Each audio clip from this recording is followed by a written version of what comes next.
and gals so much for joining today. My name is Julie Williams, and I am one of the campus recruiters here at Southern Company. As y'all know, things are a little bit different, so we have decided to pivot with the help of Auburn Engineering's wonderful department in making this Tech Talk happen. So thank you, April and Hillary, for coming up with this idea and letting us speak to your students. We have a wonderful group of engineers excited and eager to chat with y'all today. The purpose of today is really to give you an insight about what being at Southern Company and being an engineer looks like. We have engineers here that have all gone or are going to Auburn University that are super excited to chat with y'all. So again, my name is Julie Williams and I am your recruiter. April and Hillary do have my information, so if y'all ever have any questions, feel free to reach out. If you have questions throughout the presentation, I will pause at the end of each department. Go ahead and ask those. You can put those in the chat box, and if not, we can answer all questions at the end. It's whatever you want to do. We just want to make sure that you're feeling comfortable and excited to learn more about us. So without further ado, let's get started. Maybe. There we are. Okay, so who is Southern Company? So this gives you an idea as to what our company looks like.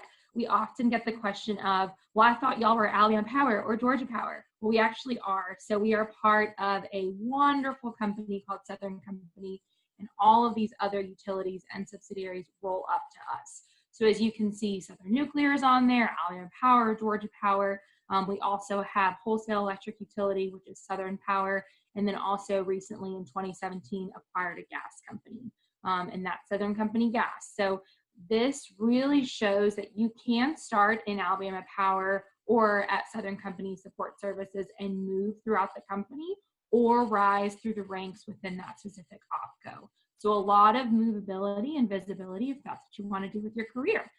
We support all of these groups. So if you are hired within the Southern Company family, you do have the opportunity to move around if you're interested. Company. We recently, oh, are y'all still seeing the screen? Y'all can still see the screen, right? Okay, good. It just blanked out on me. So one of the biggest things that we're proud of is diversity and inclusion. We recently won an award. We are one of the top 25 companies within D&I by Diversity Inc. So we're really, really proud of that. Really put a huge emphasis on that within our workforce, our customers, and our community. So that kind of shows you on the right a little bit of our breakdown. Keep in mind that these numbers are from 2018, so we will have an updated number hopefully when we see you all in the fall. So how do we all make it happen? Well, what I always tell students, and you'll hear me say on campus, is we make, move, and sell power. So on the make side, you have generation, which you'll have some wonderful speakers tell you a little bit more about here shortly. That consists of natural gas, nuclear, coal, and renewables. And then you have the move part, which is the power delivery section. Again, we have a wonderful group of engineers speaking to you about that. And then the sell and consume side. So that's going to be more residential, commercial, and industrial. So I won't bore y'all with my understanding of it because I am not an engineer, but I will let our engineers talk to you a little bit more about that. So today's presenters. I am gonna let y'all go ahead and say your names as soon as I introduce y'all and tell everyone, you know, if you went to Auburn, which I believe you did, what year you graduated, if you're comfortable sharing that information, and what you studied. So Keith, why don't you kick things off for us? Hey, I'm Keith Dickey. I am a 2013 grad and I graduated in mechanical engineering, and I'm currently a maintenance team leader at Plant EC Gaston. Well, I'm listed next, so I'm Hagen Kaler. I'm also a 2013 graduate, but I studied biosystems engineering while at school, and I'm currently a project engineer at Plant EC Gaston along with Keith. Hey guys, I'm Grace Allen. I'm currently go to Auburn. I'm a senior studying industrial and systems engineering, and right now I'm on my third rotation as a co-op student for Southern Nuclear at Plant Farley. Hi, I'm Katie Shadell. I'm at Auburn currently. I'm about to go into my senior year of civil engineering, and I just finished my third rotation with Alabama Power. My name is Chandler Stinson. I'm a junior at Auburn studying mechanical engineering, and I work in Southern TMC subs. How's it going? My name is Grant Rogers. I graduated Auburn in 2012 with a mechanical engineering degree, and I currently work at Alabama Power in our power delivery, connectivity, and innovation group in Birmingham. Good afternoon in War Eagle, everyone. I am DeKayla Sankey. I graduated from Auburn in the fall of 2017, and I studied electrical engineering, and I currently am an engineer too in the TMPS organization in protection control specifically, and I am excited to talk to you all today.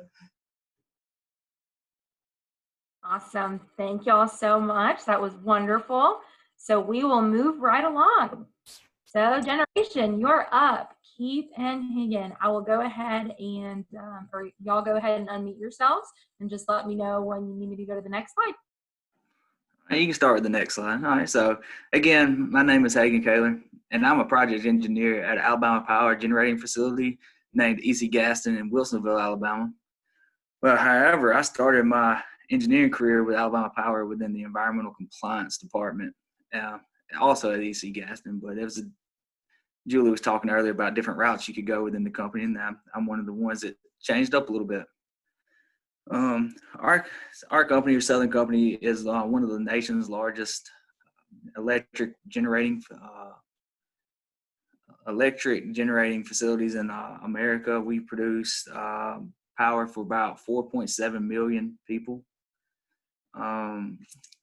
We manage and maintain fossil, nuclear, and renewable facilities across the nation. Our fossil fuel and nuclear plants are in the Southeast, and we'll talk about those here in a little bit.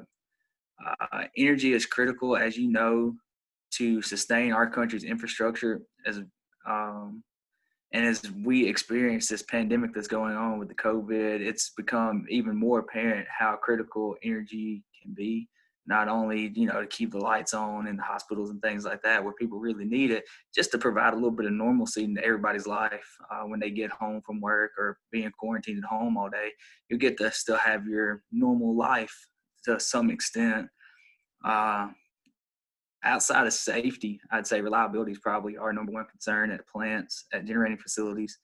And we have proven, especially during this pandemic that we're going along, that we have a great ability to adapt and operate under abnormal conditions. That just goes to show you how Southern Company gives you the keys to success. Without the right tools or the right job, nothing's going to go well. And we've maintained a reliable grid and have not stumbled at all at the plant level for any reasons. At the plant, being an engineer, we've been able to hit all our budget milestones, project decision dates, and everything with just Skype meetings and all we can. I mean, it's hard sometimes to contact everybody, but it's been well. So because the non-essentials like engineers and accountants and admins, we've been working from home. But the essential employees like operators, assistants, mechanics, electricians, they've been on plant site with reduced numbers just to keep the plant running, and they've done great.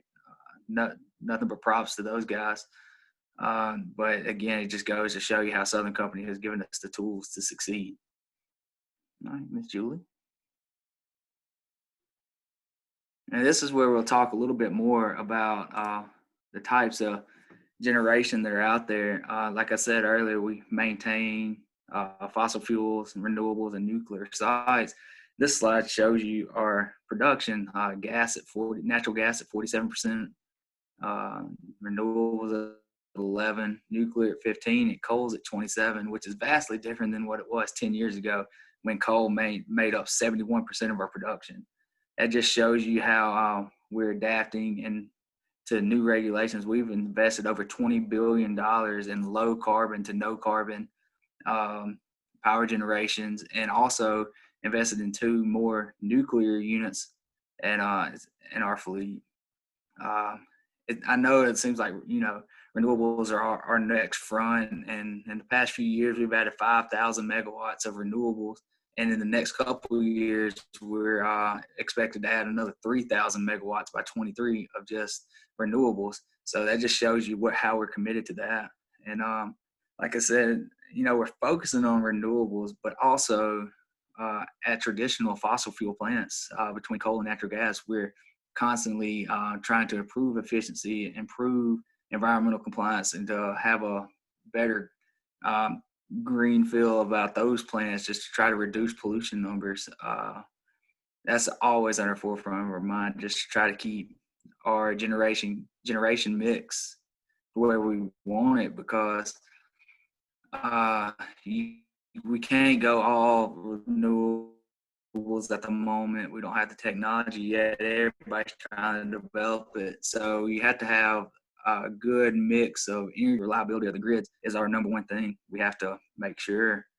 And if we put too many eggs in one basket and something happens to that, natural disaster, some say, we put all our eggs in natural gas, and a bad natural disaster happens and we lose natural gas supply, and we don't have the reserves in coal or renewables to make up the other electric generating processes, we'll won't have a reliable grid, and that's never good. Sorry, a question popped up at the bottom. So it says, what ways have COVID? Oh, I lost it. It went away. Hey, y'all. So what ways? So in terms of this question, that is an amazing question. Since that is an overarching question, let's go ahead and answer that at the end, if that's okay with you guys. Sorry, I get sidetracked easily, and that was right there on it. But anyway, I was talking about the mix of fuels and why it's important, because if you put all your eggs in one basket and lose it, we could have rolling blackouts, and that's one thing we have to avoid. That's never a good thing. I missed you.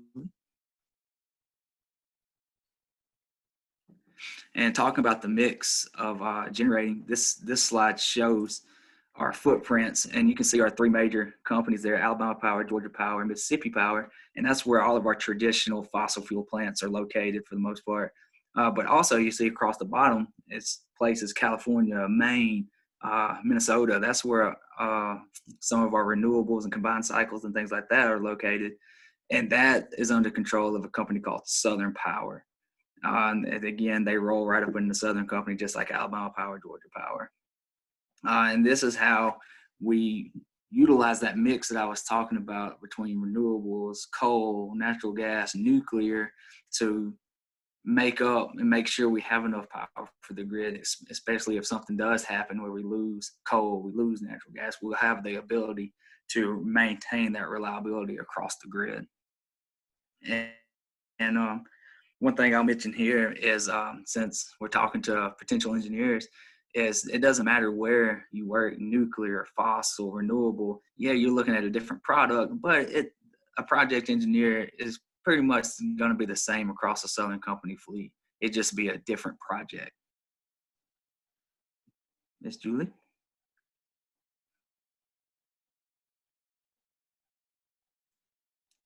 So since I'm here representing generation, I have to talk about the general, just the little slight generic how power is made. So it doesn't matter which fuel you burn or possess, the general process of making power is the same. This doesn't necessarily apply to all renewables, but there are some renewables that follow this, but I'm not in renewables, so I don't want to talk about it too much because I might lead you astray. But this is like coal, natural gas, and nuclear power. It's all basically the same process, just different ways of getting there. Well, first thing you got to do is you have a chemical energy. Either it's in natural gas, coal, or a uranium pellet. You're going to have some form of new chemical energy that has to be converted out of that chemical energy to thermal energy. So we do that by combustion or the fission process in the nuclear world. And we get that thermal energy and we transfer that into our feed water systems, which is then compressed and heated to a point of steam. And that steam is routed to our steam turbines, which then has the mechanical energy to do work on the turbine and spins it. And then that turbine that's spinning is actually coupled to an electromagnetic generator, and that spins, and that's what creates the electrical current. Is the electromagnetic generator. It creates the electrical current, and that current is then passed through a step-up transformer where the voltage is stepped up to whatever it needs to be. At Plant Gaston, we're 230 kV, and we send it out to the grid from there. But like I said, this is a generic overview. It's a little different between a supercritical unit, drum unit, nuclear unit. It's a little different, but for the most part, you got a chemical energy, thermal, mechanical to the electrical power. One more slide. All right, so let's talk about the day-to-day life of what I do now as a project engineer for Plant Gaston. So at a generating facility, what you'll have is you'll have a system, and within that system, we have our system owner, which is someone who maintains the day-to-day O&M life of a system. And then you'll have a system engineer that helps them along. And what we do is the long-term planning and efficiency of that system. So we don't really dive into the day-to-day all that much. In some cases we do if there's something big going on. But for the most part, we look at the long-term developments. If there's a reoccurring issue, how do we fix that? Look at 5 to 10-year budgets, things like that. Another way we help is that second gear right there is a technical support. And the technical support that we do mostly at the plant will be a root cause analysis. That is something, if you have an asset that fails, why did it fail? How do we prevent it again? Was it the wrong valve in the wrong application? That kind of things. And we sit down and we try to figure that out. Another one is if they do keep having recurring problems, we'll do a technical evaluation to see if it is something that we need to change operationally or material for the valve or whatever it is. That's something we have to really look at. But as you see on your 3 gears there, the biggest one there says project management. So for the most part, where a majority of a project engineer's life is spent at a generating facility is in capital project management. It's we plan, we oversee labor, we acquire materials for capital projects throughout the plant. You are assigned a system, but sometimes it depends on workload. You might get a different project, and it's good. You get more well-rounded. You get to see a bunch of different things.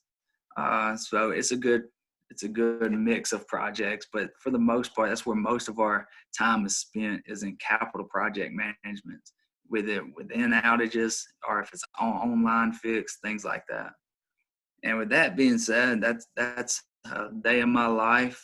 If you guys have any specific questions for me, you can talk to Miss April, and I'll give her my contact info, and y'all can reach out to me, and I'll be more than happy to answer any questions. But other than that, I'll hand it off to Mr. Keith Dickey. All right. You can go ahead to the next one. So like Hagen's talked about, I started out with the company as a co-op and worked as a project engineer doing that, and then hired on full-time as a project engineer. That picture in the bottom left there is actually me looking inside one of our boilers, checking out a flame. And what we did there is we would take and look at the flame and then make some adjustments on some of our equipment to try to get a more efficient burn from the flame. So project engineering is really like your hands-on engineering, diving into some of the stuff that you do in the classroom. But during that time, I had the fortunate opportunity to be able to go kind of on a leadership track. So I went from a project engineer to a fuels team leader, which is that bottom picture there in the middle is actually one of our D11 dozers that's pushing some coal. So we get the coal from trains, take it, move it all the way to the plant via coal belt, and then burn it. And as a fuel team leader, it really was a great place for me to learn some of the performance management side of it, working with employees and having direct reports. Because as an engineer, you're really given the opportunity with Southern Company that if you show potential, there's a lot of different avenues that you can go. I mean, we've got engineers that are in energy trading, external relations, HR, you name it. Engineering is an avenue for you to go somewhere else if that's what you desire. We've got people that want to be project engineers for their whole career or want to be in design their whole career, and that's what they do.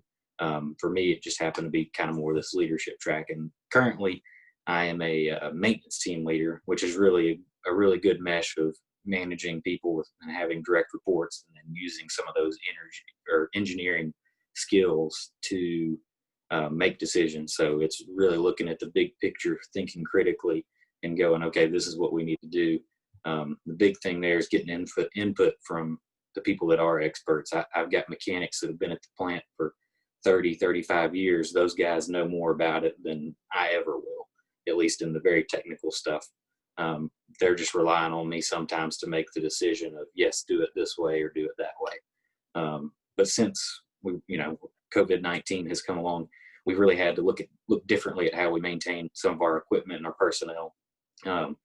One of the big things that we did is we took and split our mechanics in 3 different groups. So each week there is 1/3 of our usual mechanics at the plant. And because of that, we've only done critical work or preventative maintenance.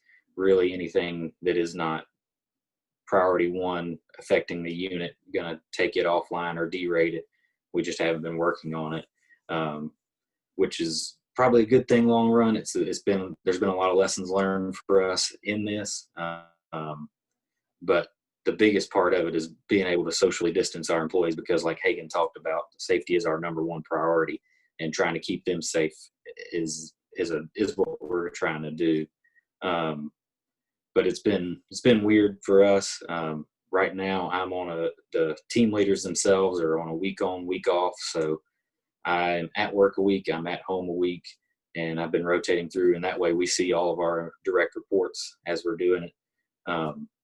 But it's been interesting having the support from project engineers or system owners that aren't actually at the plant, when usually you'd give them a call and say, hey, let's go take a look at this. Right now it's just a little bit different, but like I said, we're learning a lot and we'll get through it. And last thing I want to leave you with, I talked about it a little bit already, but the leadership experience combined with an engineering degree and background, it just really opens up the opportunities throughout the company. Management, going back to project engineering, just understanding what it takes from a team leader to coordinate construction, environmental affairs, external relations. It's just all different kind of stuff. But I look forward to your questions here in a minute. Other than that, I'll hand it off to Grace. Hey, like I said, my name is Grace. So I'm representing Southern Nuclear. I'm currently a co-op student. So a lot of questions I get with nuclear, I know Hagen did a great job explaining how like normal plant operates, but a lot of times people want to ask me like exactly what's the difference with nuclear. And so I just want to tell y'all that it's really just like the nuclear reactor that's different. And so what happens is nuclear energy is converted to heat by neutron fission, which is the splitting of uranium atoms. And then the normal stuff happens with the steam, the turbine, and that produces electrical energy. But I just kind of wanted to mention that. And like Hagen said, nuclear represents 15% of the overall electric source for Southern Company. So we are playing a vital role in generating electricity. Southern Nuclear actually has 3 different plants. So I'm at Plant Farley, which is in Dothan. And then there's a Plant Hatch in Vidalia, Georgia. And then in Augusta, Georgia, right outside, there's Vogtle 1 and 2. And right now, Vogtle 3 and 4 are actually under construction. And it's really cool because Vogtle 3 and 4 is the first nuclear plant that's under construction since the 70s. So that is just really cool, and that's just kind of showing the importance of nuclear energy in the future. Julie, you can go ahead and go to the next slide. So I just want to talk about my co-op experience and how it is since I've been back for my 3rd rotation. So this is actually my first week back, but all 3 rotations I've done in the same department, material quality engineering. My first rotation I did at our Birmingham office, and it was just learning a lot about the company. And then my 2nd and now 3rd I've spent here at Plant Farley. And material quality engineering is the department. Basically what I do, the plants are kind of old, so anytime that we may need a new part. A lot of times they're obsolete. So my job is to go out and kind of find a new part, do engineering evaluations on these parts to make sure they're suitable to be put into our plant. As you can imagine, with nuclear, there are like so many regulations and safety requirements you have to meet.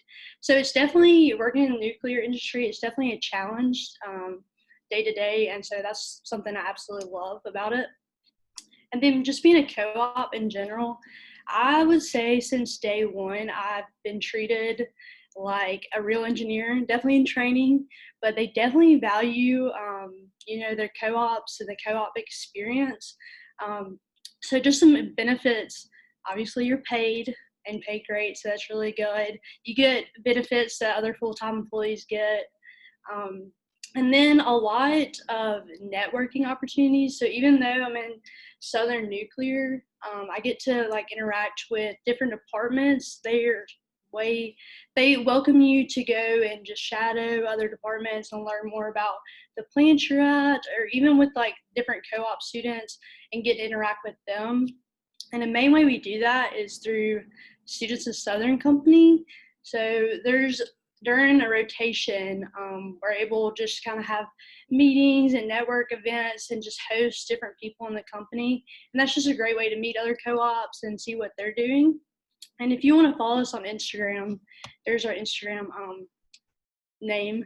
But I just wanted to say that during the pandemic of COVID, that I was just so grateful that Southern Company invited me still to even come back, even though I am working remotely from home.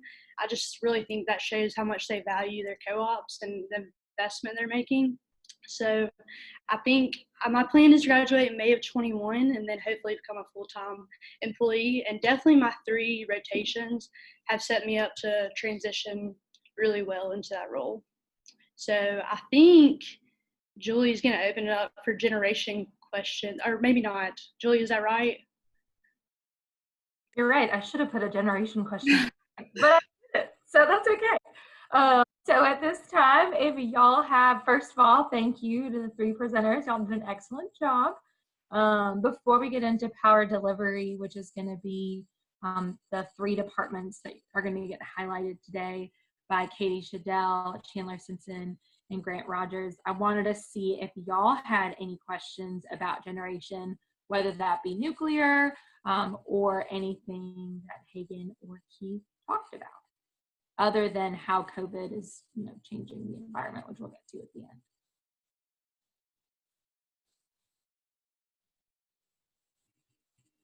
Cool. Everyone's feeling really chatty. That's awesome. No worries. We will save the questions for the end. But if y'all do have questions, go ahead and write them down. And as we get towards the end, we'll save some time for that. But thank y'all, generation presenters. Great job.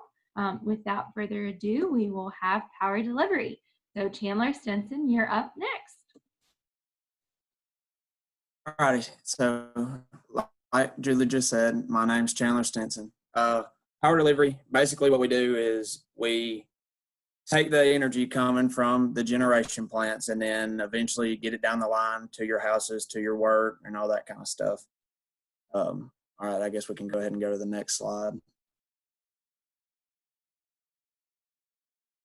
All right, so like I said, I am in TMC subs. I work in Montgomery. That picture on the right there, that's a substation. So in our division, we have over 150 subs that we maintain, we keep running. All right, go to the next slide, please. So this co-op opportunity for me has been awesome. I've loved every minute of it. That picture right there is something that we get to do a lot of. That's I'm actually working a career fair right there. So you have kids of all ages coming up to you to talk about what you get to do. So that's just a cool opportunity to get to talk to people about your everyday life at your job.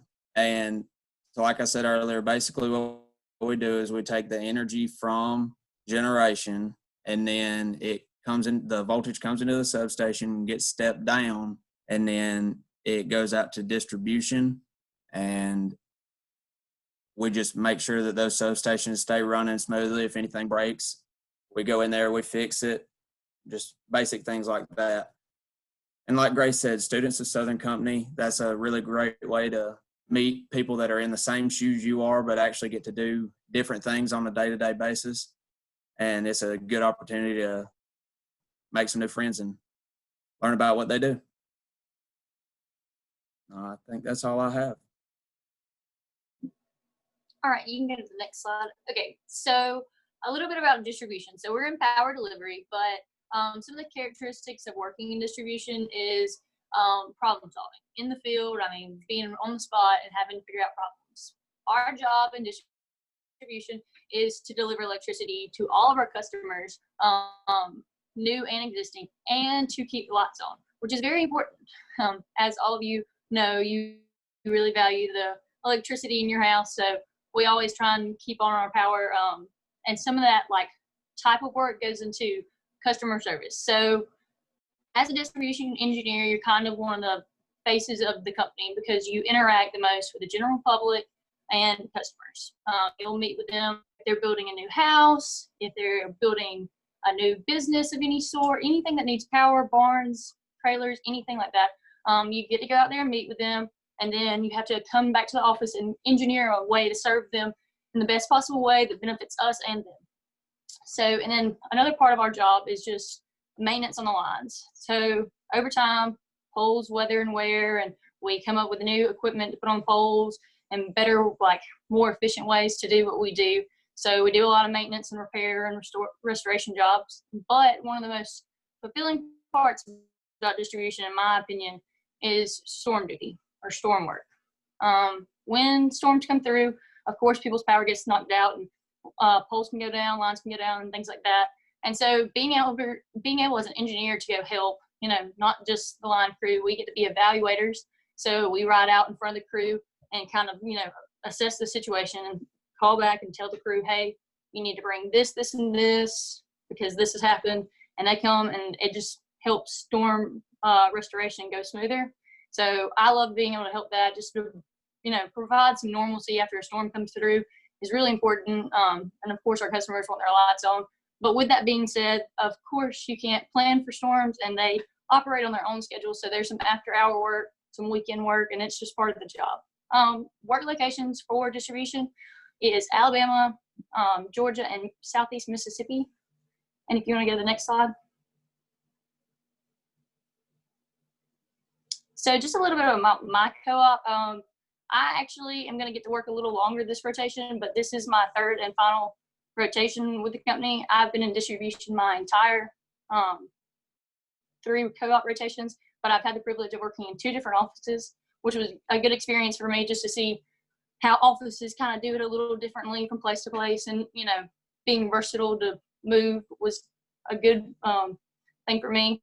And then Students of Southern Company, I have a couple of slides after this to talk about what Students of Southern Company is.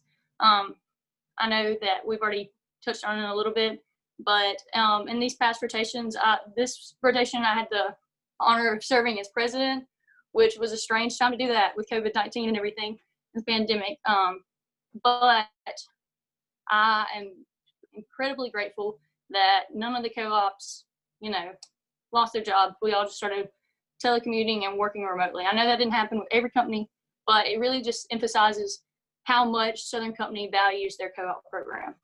This isn't like a normal internship where you're going to come and push papers and kind of figure out what they do, then you leave. You take on responsibility and more every time you come back. And that's something that Students of Southern Company also like helps you do, kind of take on more responsibility.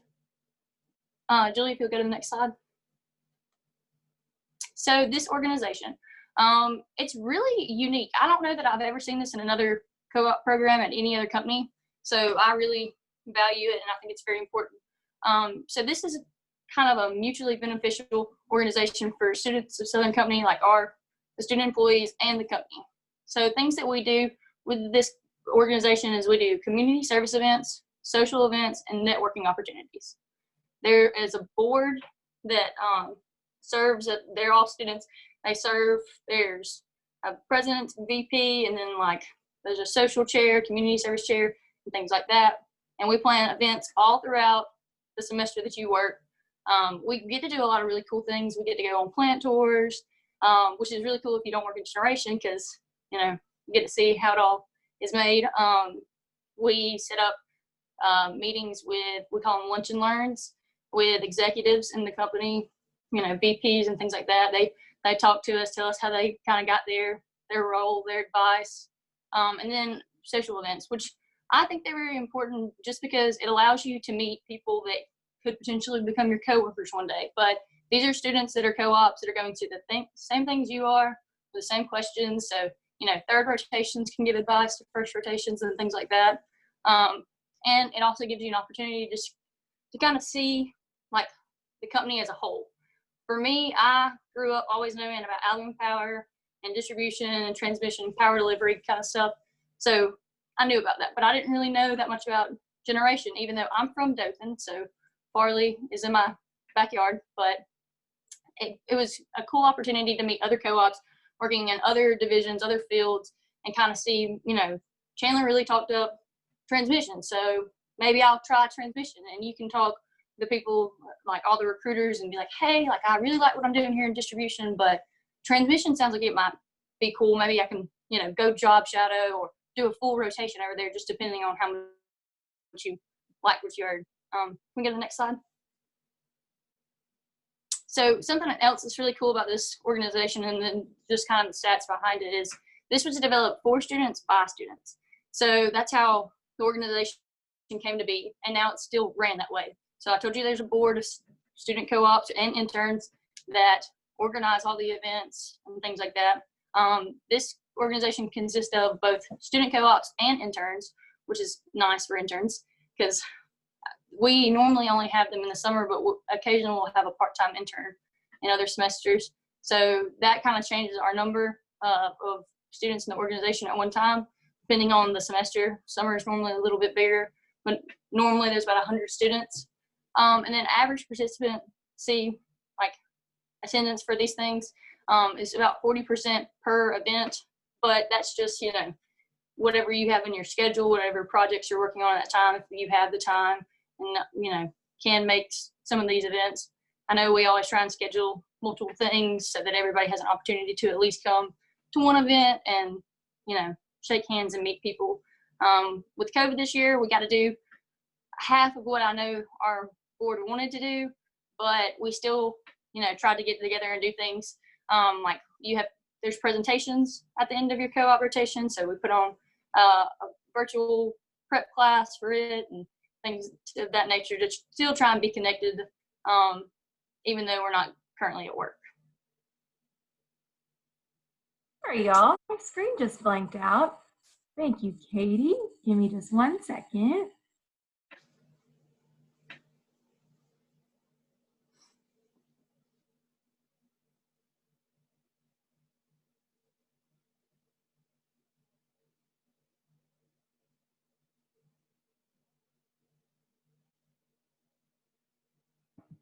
Okay, while I drum this up, do y'all have any questions that you heard about distribution or transmission for the participants?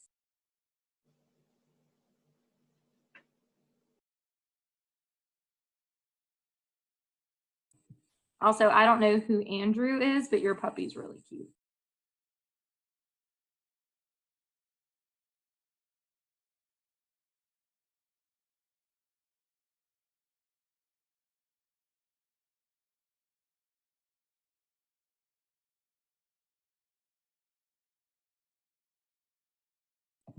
Y'all see the screen now? Got it. Awesome. Just, fun technology. It's great. Well, thank you so much, Katie. That was great. Now Grant's going to be really cool. He has an awesome video to show us. Fingers and toes crossed that it works, knowing my laptop being all fun.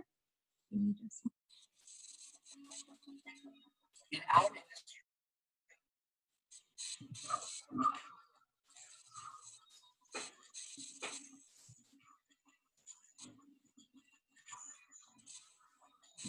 Julie, the volume's not really working.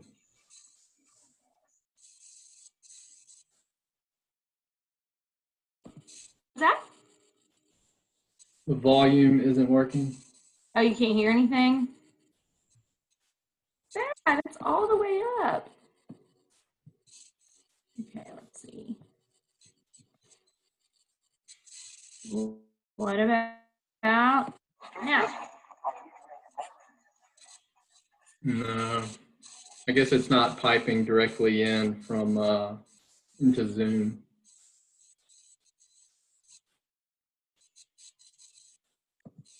Well, it's a super awesome video, and in the fall, when we are back on campus, you will have to come check it out. Unfortunately, we cannot share it out to y'all, but if you become a co-op or intern, you can get first look. So sorry about that. Grant will just have to talk about what he does. Yeah, so again, my name is Grant Rogers. I work for Alabama Power Company.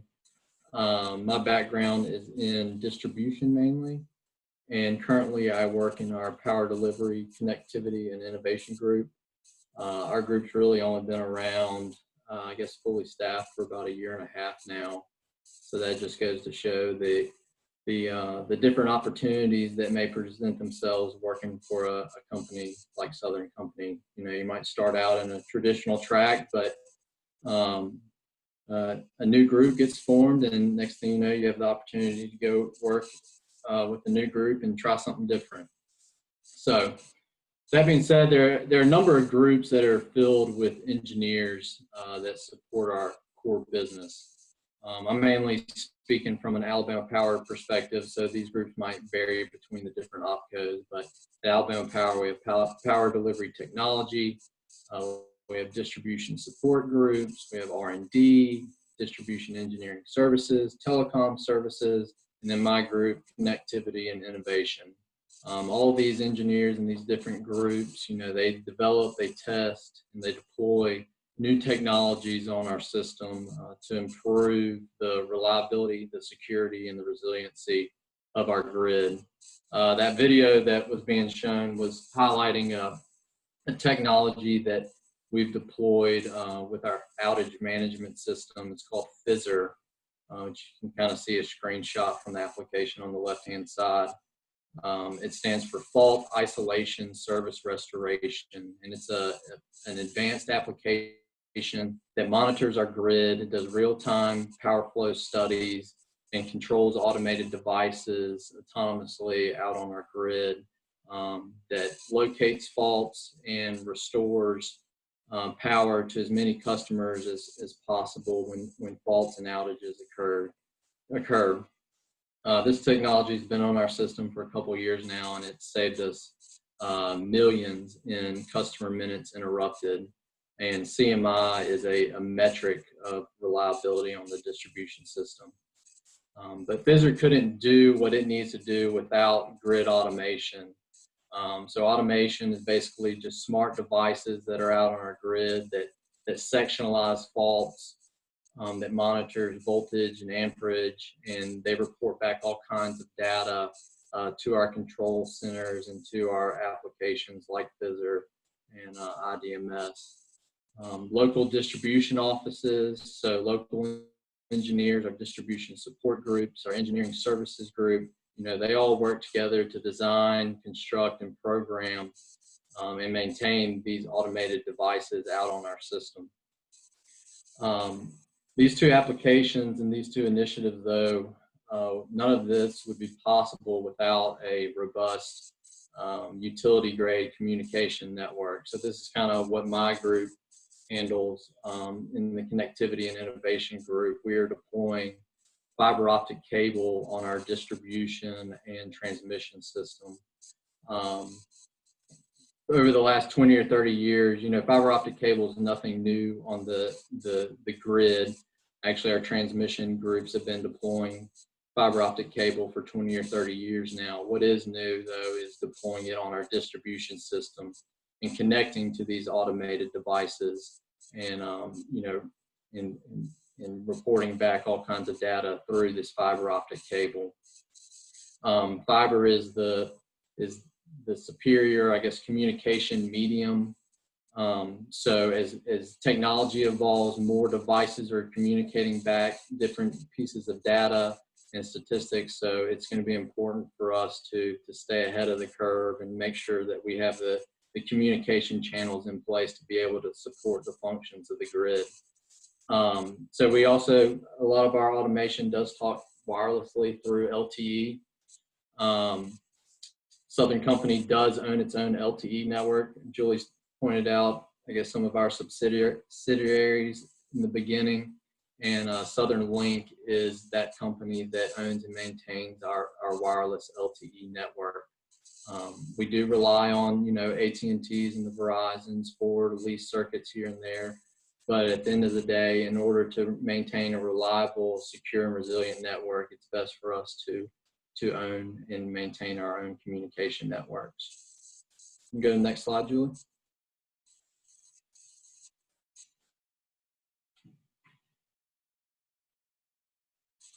So what's cool about my group is that at the core is, yes, every day, day to day, I'm helping project manage fiber deployments across our state on our distribution system. But my group also gets to work closely with other groups such as marketing, economic development, external affairs groups to help with connectivity solutions outside of just electricity. At the end of the day, Southern Company and Alabama Power are infrastructure companies. So how can we efficiently use our infrastructure to attract new industries, to attract new businesses and customers, and ultimately improve the standard of living for our customers? So when our states are improving and are growing economically, so is our company, so is Southern Company. So we try to do everything we can outside of just selling electricity to help facilitate that growth. And one thing that COVID has made apparent during this time is the need for broadband. And broadband travels over fiber optic cable, and so that's kind of where it comes to play in our group. So as an infrastructure company, we have all the pieces of the puzzle to help shrink this broadband gap that resides here specifically in Alabama. As you can see, Alabama is ranked pretty low in broadband statistics. So we have all the pieces of the puzzle as the infrastructure company to help bridge that divide. We've got the vertical real estate, we have the poles, we have the cable, we have the labor resources, we have the relationships with the states and the municipalities and other utilities. So we're going to try to do what we can to help bridge this gap. So at the end of the day, we're not an internet service provider, but like I said, we have all the pieces of the puzzle to partner with people like that and different states and utilities to help come up with solutions during hard times. You go to the last slide, Julie. Hey, Grant, I don't know if you just saw the question, but he was asking, what is the most common fault you experience at Southern Company? Have you ever had a grid shutdown?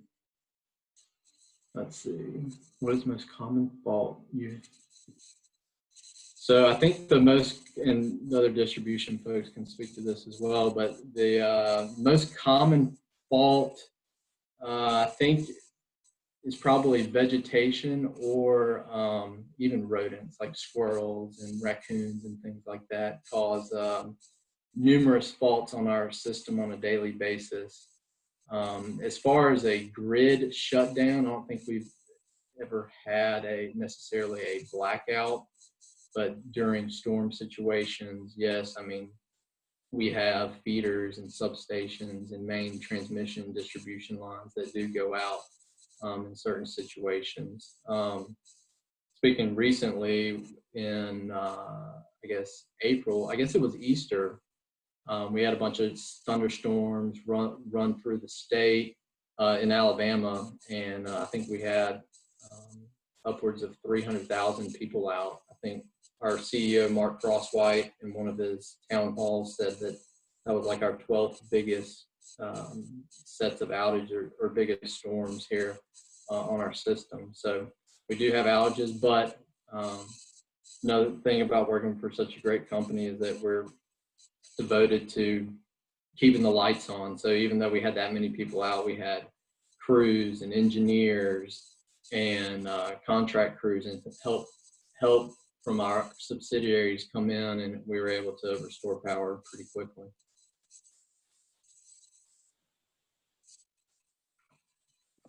Awesome. Thank you. Anything else on this slide that you wanted to cover since it was your next slide?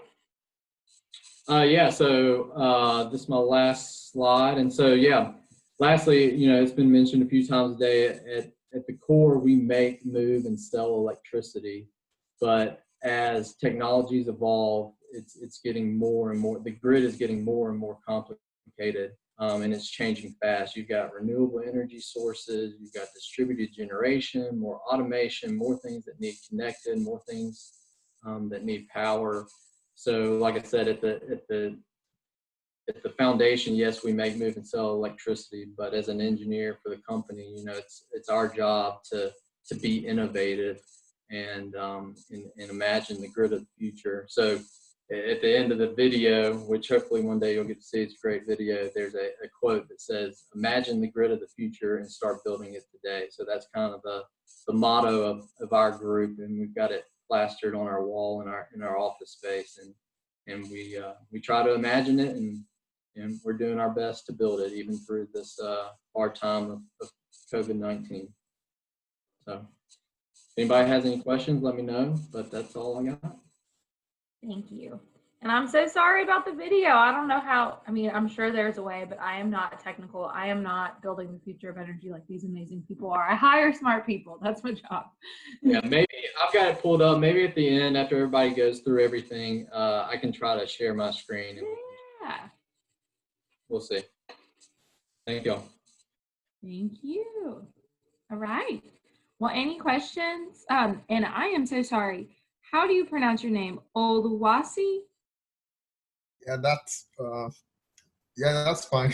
That's close. Okay. I am so sorry. How do you pronounce your name? Because you've been asking awesome questions. So thank you so much for your participation. Thank you. It's Oluwaseyi. Yeah. Oluwasi. Okay, awesome. That's pretty neat. Okay. Well, cool. So we will move forward to our last but not least presenter, Dakayla Sankey. She's going to tell you a little bit more about what she does in the TMPS world. So, Ms. Dakayla.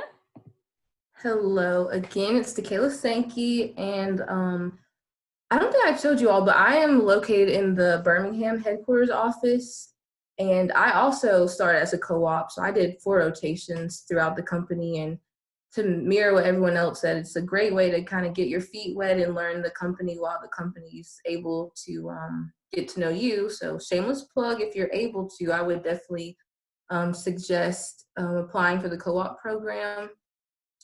And so I am currently a part of the Technical and Project Solutions organization. It's a fairly new organization. It came about a year or so ago. And prior to its existence, there are 2 separate entities. There's ENCS, which was a generation-focused organization, and then SCS Transmission, which is what I was originally a part of. And our leadership saw synergies in the duties that we performed, and they thought it'd be very valuable to integrate us, and they have the goal of one day us being able to perform both generation, sorry, my dog. Both, he's a scaredy cat, I'm sorry. Both generation and transmission duties. And as I said, my background was in transmission. So since we haven't fully integrated completely, I still perform transmission duties. And as Julie outlined earlier, our whole purpose of Southern Company is to make, move, and sell the power. So my group is, I like to call the middleman, and we are focused more on the moving of the power. As you know, transmissions derive from the root word transmit, which means to cause something such as light or force to be passed or be conveyed through space or medium. So we are focused on moving electricity from the generation plants all the way to our large industrial customers, or further down the line to our homes and even smaller customers such as Walmart and things such of that nature. Next slide, please. And as the name suggests, we are focused solely on like technical things, and we create solutions to problems that may arise in the transmission of the power. And in order to complete the function of moving the power, there are 9 core functions. As you see, we have line design, substation physical, substation civil, PNC, which is the group that I'm part of, vegetation management, right-of-way management, metering, transmission planning, and maintenance. So as you can see, we encompass a large number of different things that happen. So there are plenty of different engineers within this group, and there's a way to plug yourself into one of those core functions, because it's not enough to just say we want to move the power. You have to think about if there are any property lines that are infringed upon, which would fall into the right-of-way management. We have to decide where we want to place poles to set the lines. We have to decide if we want the lines above ground, underground. We have to help design the substations or foundations that need to be placed. So like I said, there's a lot that goes on in the transmission of the power. And was it Chandler? Yeah, Chandler is in more of the field side of the transmission. And my group is more so the design focus. So a lot of our work is office based, which has been nice with all this COVID talk that's been going on. We had I would say a smoother transition, since a lot of what we do is computer based. I spend most of my time on AutoCAD, electrical, and making designs, and a lot of these other groups use other design tools. So we had already been working from home a little bit prior to, so like I said, it was easier to transition from being in the office to being at home, which was a blessing. And also, Chandler mentioned that he's a part of the transmission maintenance, which is a part of 150 subs within just the Southern Division in Alabama. But my group is a SCS transmission, meaning that we help create these solutions for all 3 opcos, whether it be Mississippi Power, Alabama Power, or Georgia Power. So if you take that one division that he's a part of and multiply it by however many divisions there are across the board, you'll see that there's a lot going on, and a lot that we have to help maintain. So that's one big thing that we've been working on, is making it consistent across the board and not having preferences based on certain opcos, and kind of having it streamlined. So that's been a work in progress. Next slide, please, Julie. And within those projects, there are 4 main focuses that kind of the projects fall under. A lot of the projects fall under capital, which is our planning group that saw a need for growth and decided that we should place a certain structure in a certain area or a new substation somewhere. So that's just a lot of new construction that goes into it. Or a project could be under the O&M department, and that's just day-to-day like maintenance. If one piece of equipment needs to be replaced, like an old transformer needs to be swapped out because it's lived past its lifespan. So those are the 2 different types of projects that all those core functions typically fall under. And within those projects, we have to abide by certain national codes and standards. Since Southern Company is a government regulated utility, we have to abide by certain FERC standards or NERC standards. I'm sure everyone else who spoke loves FERC and NERC. They regulate the interstate transmission of electricity and make sure that we provide reliable services. So that's very important. We have to abide by those things or we will get in trouble. And also, equipment is a big thing in our group. We're constantly on the market searching for the best manufacturers at the best price that produces the best equipment. And the national codes and standards and equipment part of what we do is so important that we have one group solely focused on those. It's called Equipment and Standards. And lastly, as Katie mentioned, there can be large storms that come through, or even smaller thunderstorms that'll come through and knock our customers off the line, or transformer may blow, or pesky little snake or squirrel might crawl across the line and burn up and kind of knock things out of whack. So that's something that's the most exciting thing that we're a part of, I would say, because a lot of our projects, we're assigned the project and we work on it from beginning to end. But if these failures pop up or these storms pop up, we're able to kind of switch gears really quickly and hop in and create a creative solution to fix those problems kind of on the fly. You'll have to stay overnight sometimes. You'll have to work in the wee hours of the morning or late at night. So that can, like I said, spice things up and shake it up for us a little bit. And I think that's all I had. I think that was my last slide, if I'm correct. Yes. So if anybody has any questions, feel free to ask them. And that's all I had. Thanks. Awesome. Thanks, Dakayla. Well, great job, everyone. That was wonderful. Apologies on running over slightly. We just get so excited about what we do, as you can see, and I wanted to involve everyone that was on the call because they all bring a different perspective and outlook about what they do in their groups, and their departments are also different. So thank y'all for spending your afternoon with us. Wanted to get to a couple of questions. So we will, if you have anywhere to go, it is now 4:05 or 4:06, excuse me. So if you have anywhere to go, we will not be offended if you decide to leave. We will stay on until 4:11, so take questions for the next 5 minutes. But if y'all do have another commitment, please feel free. I want to make sure that this is something that you're not holding anything else out of. Oh, yes, this is recorded to rewatch. That was one of the questions I received.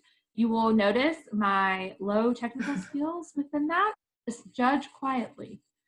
Okay, so I wanted to make sure I got to the questions. Ooh, they're coming quick. Okay, so one of the questions, I think each of y'all did a really great job in answering about, how COVID's affected your work group. Thankfully, we were able to continue to onboard most of our students within the student program, which that was really exciting. We only had, so out of 262, we only had to postpone 33 offers, and that was dependent on what their actual roles would be, roles would be. So if they were a more hands-on role, or if it was a role that required them to, deal with hardware, or an external facing role. Unfortunately, if they were a first termer, we did postpone that, or, we opted for a fall start. So we were able to keep most of our students, which I'm really, really proud of. I know that a lot of the departments have been shifting gears, and you heard that within the discussion. So I won't get into that. So one of the other questions that was really great was, how, as a new recruit, what does the process look like? So what it looks like on a typical semester, it may look a little different this semester, but typically we go to campus around end of August, September timeframe, and we'll start doing events. So you'll see us at info sessions, at different suite, NSBE, or SHIP meetings, talking about what we do, similar to what you just saw, or hosting a lunch and learn, or hosting any sort of fun event partnered with Auburn Engineering, as well as the co-op program and AEP. So we'll do different sort of events, probably try to do 5 to 10 within August through September, and then we'll do co-op interview day. So as y'all heard, definitely co-oping is the way to do it if you can and you have time left in your curriculum. Not to say that we don't love our interns, we love interns, but with the co-op experience, you get 3 alternating rotations. So you really, really, really get a lot of hands-on experience and a chance to see what exactly that group does. An internship is typically 10 to 12 weeks, and it takes about 5 weeks for you to learn our 50 million acronyms. So by the time you're ready to roll, you only have 5 weeks left. And I know from a distribution standpoint and even transmission, your projects are long. I don't know much about generation, sorry, Keith, but your projects are generally pretty long. So you don't have as much time to see it through, which I know as an engineer, that's one of y'all's favorite things, is completing projects. So that's kind of the downside of interning versus co-oping. Also, as a co-op, you do accrue service time, which does not mean a lot to you right now. But whenever you are hired, hopefully full-time, you will get an additional 2 days of vacation, which means a lot once you only have 2 weeks. And of course, that does not include sick time. So all that to say, right before we host co-op interview day, we have this thing called a pre-night event. And that is an opportunity for you to learn everything about what we have to offer that semester. So we will host a generation table, a nuclear table, a transmission table, a distribution table, and you'll have the chance to just walk around and get to learn more about those groups. And then right before you go into your co-op interview, you'll hand us your preference form. So based off of all of the interactions that you've had with us since the end of August, or whenever the recruiting season starts through co-op interview day, hopefully you've been able to really understand what that group does. And then at that point, you'll list your preferences. After your interview, we'll pair you directly, if you're successful, with that department if we feel like that makes sense. So let's say you are an extremely outgoing person, all of your experiences have been within customer service, but you choose a very technical behind the scenes role. We probably wouldn't put you in that very technical role. We'll probably want to put you in distribution because you're the face of the company, right? Let's say you really want something hands-on. We'll look at maintenance or generation. So a lot of the different departments and groups have different personalities, if you will, as well as different skill sets that we look for. So just ask those questions. If you see anyone on this call on campus, which they always help me, so thank y'all. But just ask them, hey, what would I do in your job? Hopefully you're able to listen a little bit about that today as well. Okay, I have 3 questions. Sorry, I got so excited I started talking too much.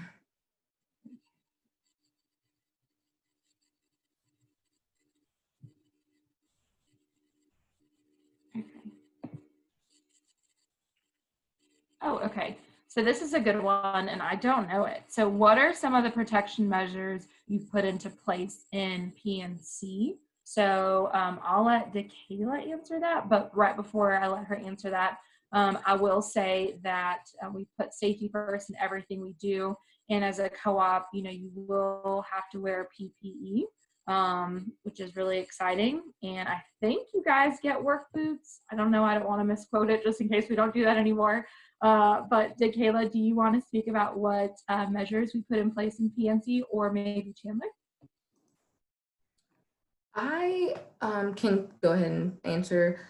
I will say there are a lot of different schemes that are available, but depending on the type of substation and where it's located, the substation might have different needs. But a lot of the, I guess, more common ones you see are like lightning arrestor failure scheme, which is if the lightning strikes a certain piece of equipment, it'll reroute the electricity so it doesn't burn up something, or a differential scheme where it measures if the power coming in the substation equates to what's coming out, and if not, there's an imbalance and something went wrong. But like I said, it gets kind of complicated, but there are a wide array of different schemes that there are. It's very interesting to see like how you can apply different protection schemes and different applications depending on where it is. Like I said, we have a group that kind of studies different needs that the substation has. So there's a lot that goes into it, but just know there are plenty of options. Well, I want to be mindful of everyone's time. Again, I apologize. I get so passionate. I talk a lot. But thank y'all so much in joining today. Again, my name is Julie Williams. It's spelled like Wheelie. So feel free to connect with me on LinkedIn.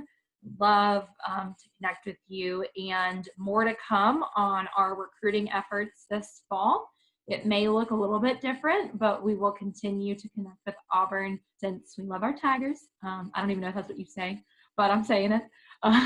So thank y'all so much to the participants and for Auburn for letting us chat with y'all. I hope you have a safe and wonderful afternoon. Bye, guys.